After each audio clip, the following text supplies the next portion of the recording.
Conditions मुश्किल हैं लेकिन हिम्मत नहीं हारनी।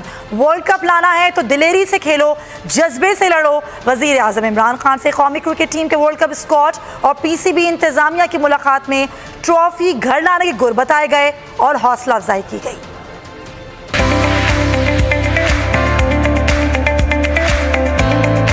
वर्ल्ड कप लाना है तो दिलेरी से खेलो, जज्बे से लड़ो।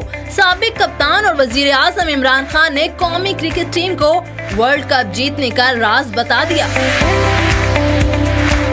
पाकिस्तान क्रिकेट टीम के वर्ल्ड कप स्क्वाड और पीसीबी इंतजामिया ने वजीर आजम से मुलाकात की। इमरान खान ने कप्तान सरफराज अहमद को फ्रंट से लीड करने की हिदायत करते हुए कहा कि कंडीशंस मुश्किल हैं लेकिन हिम्मत नहीं हारनी।